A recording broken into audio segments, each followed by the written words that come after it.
Hello and welcome. You're with us here on Business Today. I'm Abha Bakaya. Here are the day's top stories.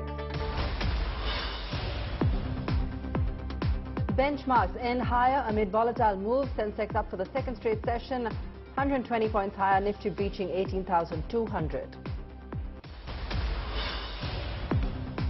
The defense theme will continue to shine in 2023 on the back of strong growth visibility, says Amisha Vora of Prabhudas Leeladhar.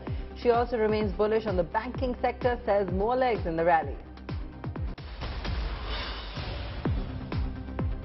Microsoft chief Satya Nadella lauds India's digital story, says lots waiting to be done with India's AI capabilities, calls India's digital market dynamic, palpable, citing expectations of tremendous growth potential. EV maker Ola Electric logs in sales of over 25,000 electric scooters in the month of December, market share surpassing 30%. The company aims to achieve Mission Electric, a dominant market share in the EV space by 2025. Death of a 20-year-old girl being dragged to her death rocks the national capital. Concerns now flaring up around the safety of women at workplace and road safety. The question is there enough in place to protect our women? We get you more on the legalities later on the show.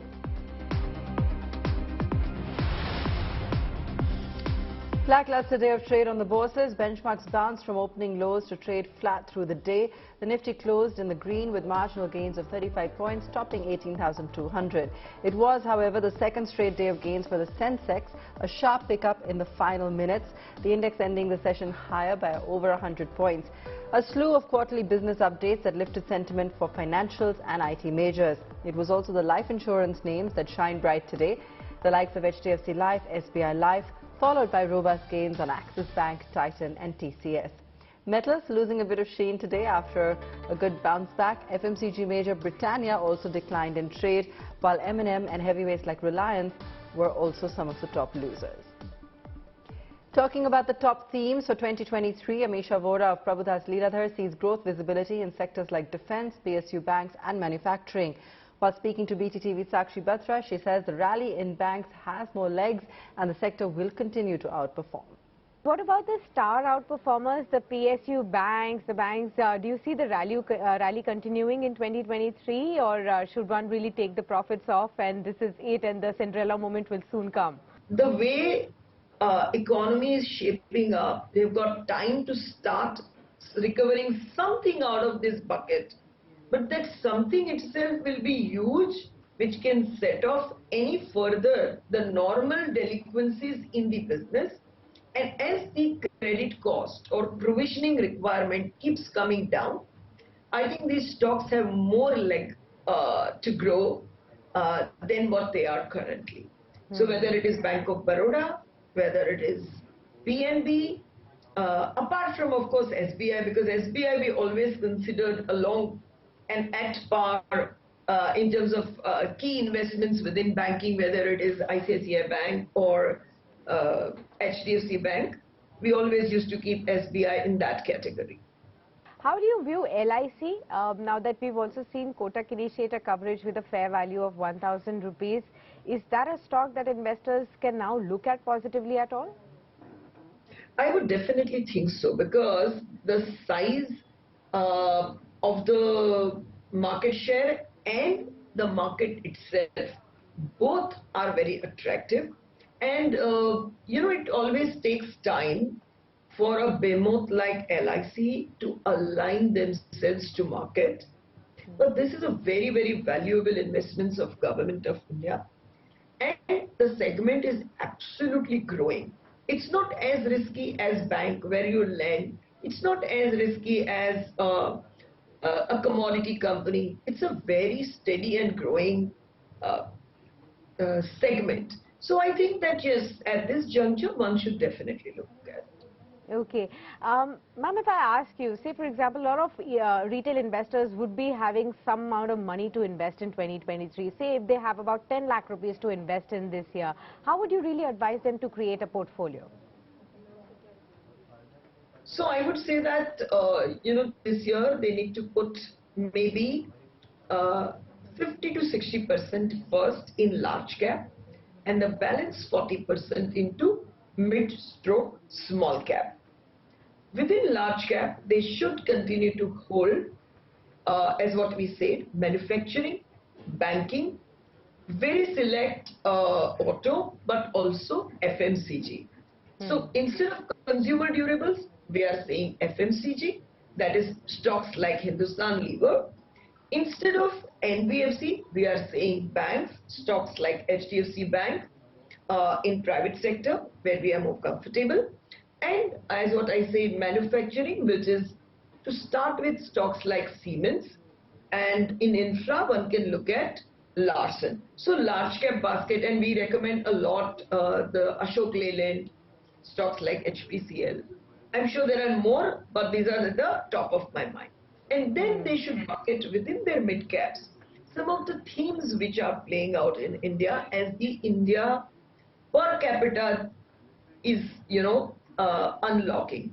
So take a smaller theme of, say, hospitals, take a smaller theme of defense, QSR, that is quick service restaurants, these and building material suppliers, the EV related auto ancillary. So some of these, players who have a larger market share, if within mid caps they choose that, I think that will serve them really well.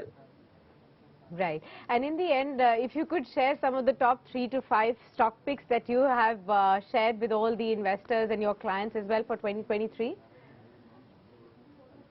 Certainly, as what I was been naming a few things like HDFC Bank, we think that, because of the merger, the stock has slightly derated, but as by middle of the year, we go ahead with their MSCI rebalancing and reweight, the stock should definitely outperform, and management will get also time to garner the required deposits and transition.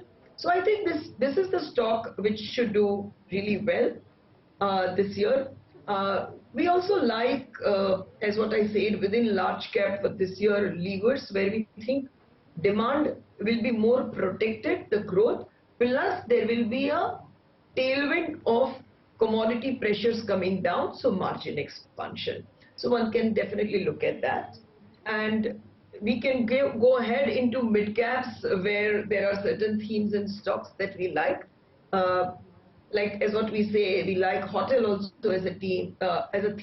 We like hospitals. In hotels, we like Chalet Hotel, Lemon Tree. In hospitals, we like Max and Max and Kim's. We like quick service, Westlife. In building materials, we like Kajaria and APL Apollo. So these are some of the larger themes that we are playing in the current year. I must tell you one thing this year for all the investors, that equity is one part. This is the year when they have to diversify their portfolio, because if interest rates peak out, the bond side also will give a slightly more return. At the same time, our in-house view is that gold also should give very good return this year. Here's what else is making news in the corporate world. Bharat Pay's CEO Suhail Samir will step down from his position and take up the role of strategic advisor this Saturday. The current CFO, Nalin Nagi, will take over as the interim CEO. The fintech unicorn has not given any reason for the exit. Zomato co-founder and CTO Gunjan Patidar has resigned. He is the fourth high-level executive and second co-founder to quit the company in the past few weeks. Zomato's stock fell 2.3% in trade today. It has lost 58% in the past 1 year. Maruti Suzuki reported a 28% rise in its 2022 exports, posting its highest ever overseas shipments of 2.63 lakh units. The company has crossed the 2 lakh milestone for the second consecutive year. The top models exported were Dzire, Swift, Espresso, Baleno and Brezza.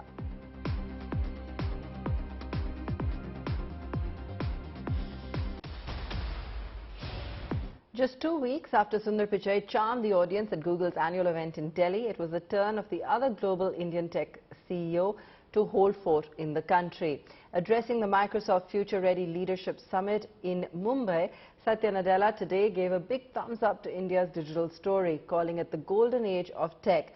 In his address, the Microsoft CEO pushed the use of artificial intelligence in areas of banking, healthcare and education, invoking the humble vada pav to put across his point. So we said, let's have some fun. So let's say we go to Dolly and ask it to generate some images on Mumbai. It sort of creates beautiful art. This is going to be the future that you're going to all live in. So it's pretty, some of them are at least very interesting.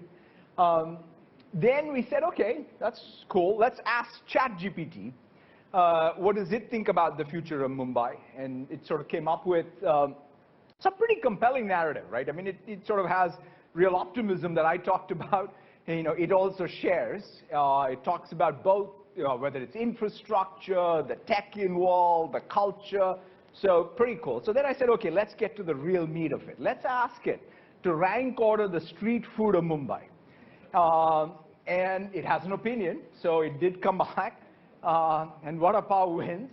And then I asked it, like, where can I find the best vada pav? Not that I want to create some kind of a challenge for anybody here, but it sort of came back with places. Whether I don't know whether Bandra wants to argue its case, but it's here.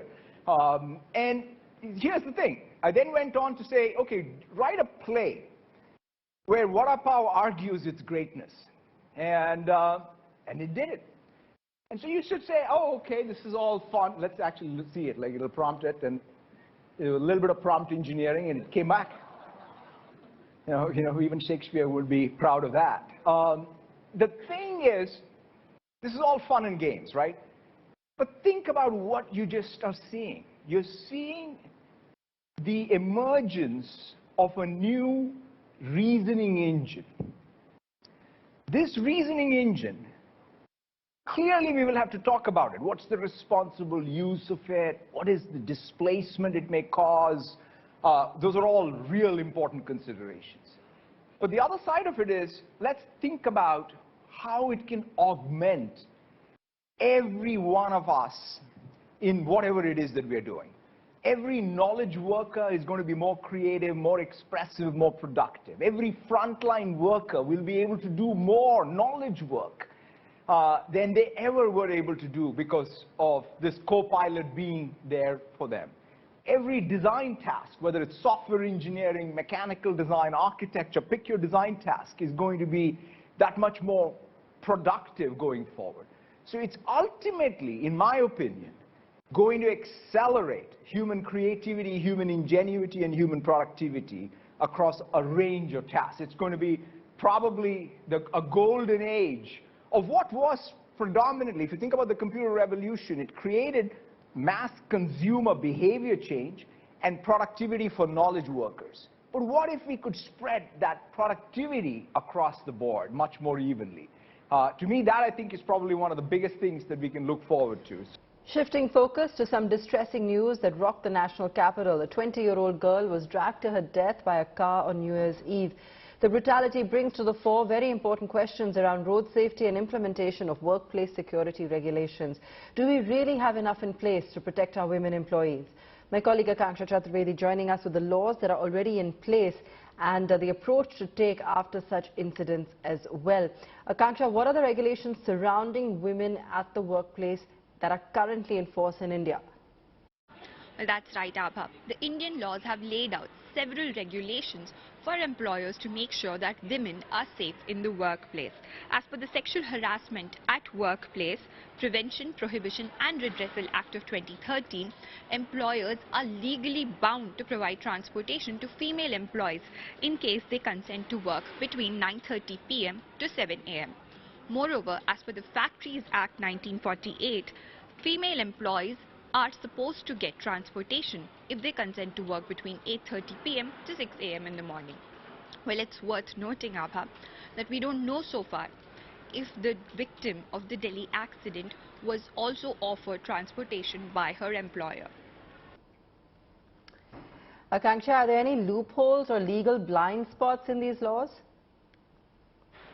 Well, yes, there are several loopholes in the Factories Act as well as in the Prevention of Sexual Harassment Act.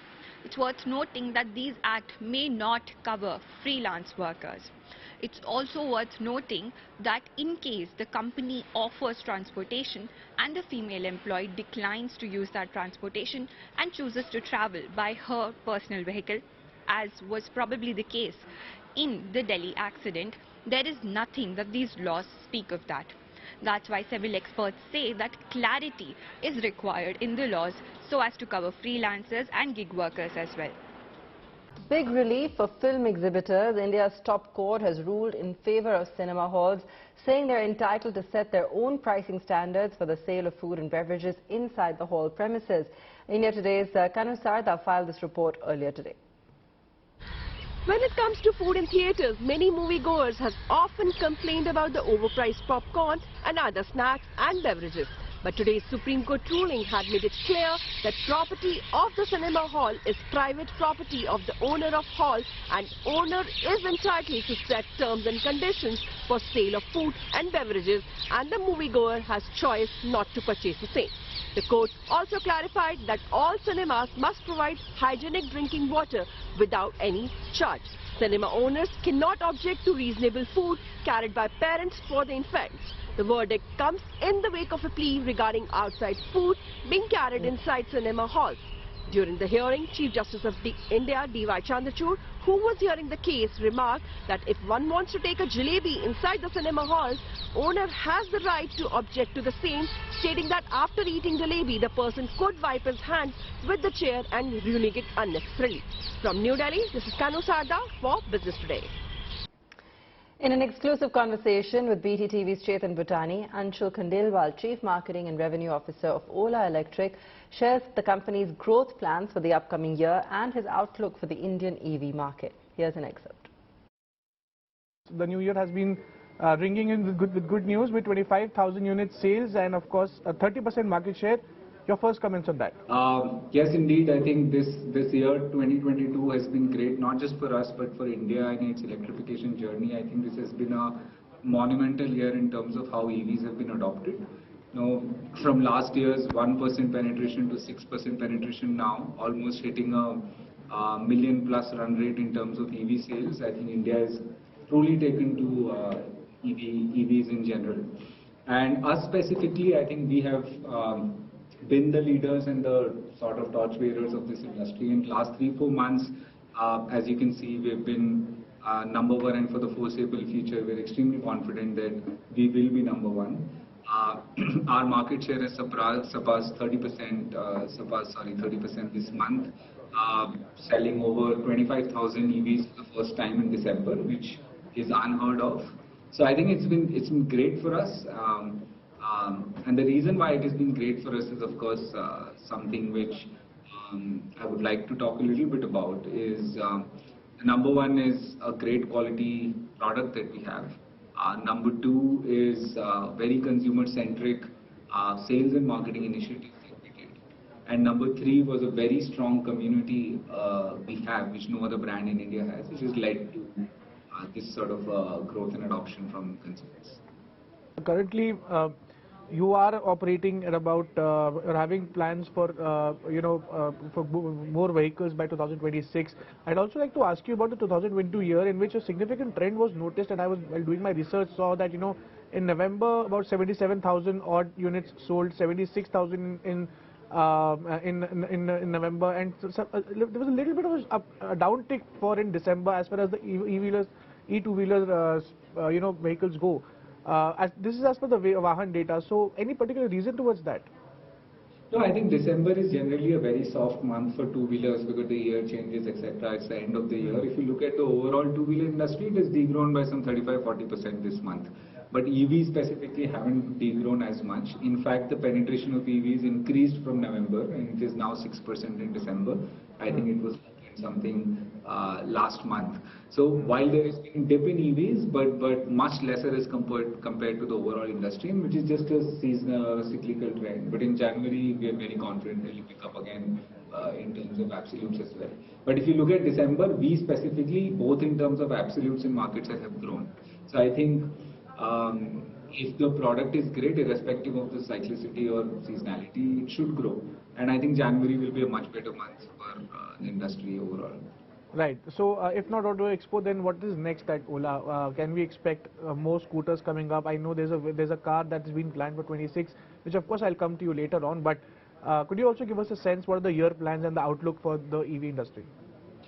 So I think, as far as your question goes on Auto Expo, we have our own events, and I know, we host our biannual events where we launch our new products. So that's the platform we use to announce to the world on what we're doing. But this year, I think across multiple things. One is, of course, expanding our product portfolio is one of the focus areas. Second is going to be, as we had mentioned at the end of the year, a very strong focus into core technology and R&D and working on our own cells and cell technology.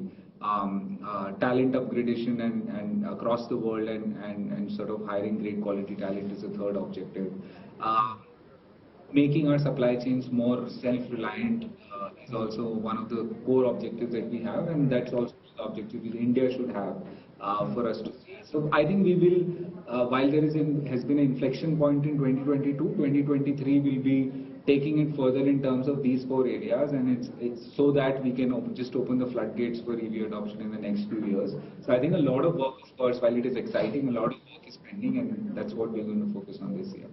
Right. You broadly mentioned a plan. Could you give us the growth plans in some numbers or figures or some targets that you have probably set? I think the only target that we have is that by 2025 we need to is our mission electric, which is 100% vehicles sold EVs, and we will have the dominant market share of that. But nothing specific in terms of numbers. I think the year has just ended, so yeah, let's just celebrate what's been there in December.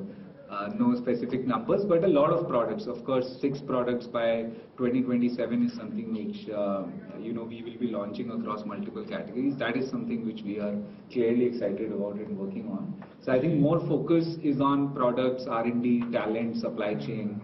I think numbers are as a result of it, and we have seen that in the last 4 months. Now, this news is important for you if you're planning on buying a car in the next couple of months. A slew of popular models are set to disappear by April thanks to new tough emission norms. Here's a list of cars that you should in fact avoid.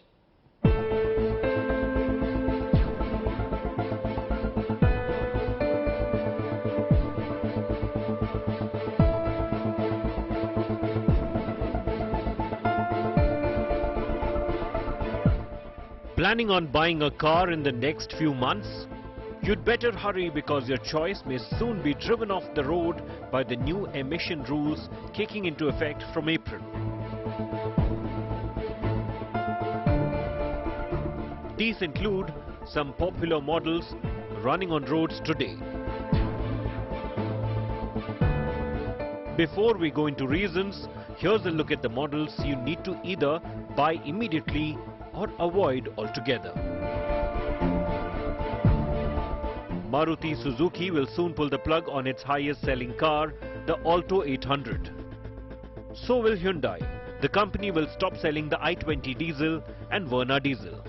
Other cars to be withdrawn include the Tata Altroz diesel and 3 models from Mahindra, the Marazzo, the luxury Altaras G4 and the KUV 100. Skoda Superb and Octavia are on the list as well. Renault will have to pull the plug on the Kwid 800, while its sister concern Nissan will have to withdraw the Kicks Mini SUV. The petrol version of the Toyota Innova Crista will be discontinued.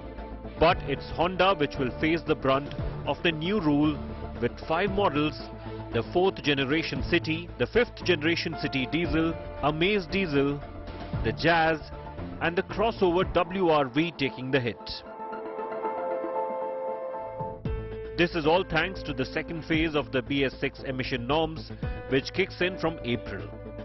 These are the RDE of real driving emission norms.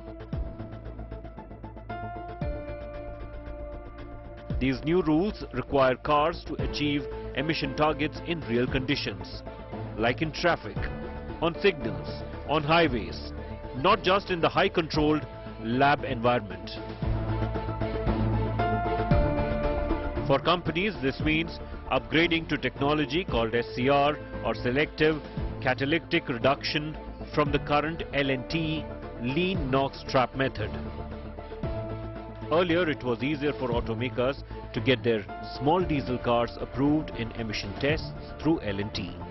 However, an upgradation to SCR is too expensive for some companies to even pass off to the customer, forcing them to withdraw the models from the market. Well, interestingly, most of these cars are diesel. However, there are some petrol variants available as well. The companies won't really face much pinch because the vehicles that are being phased out are low in sales volume. However, there's a great opportunity for the buyers as they would still be able to get some good discount on the models and the variants that are still available in the showrooms. That's where we leave it on the show tonight. Thanks so much for watching.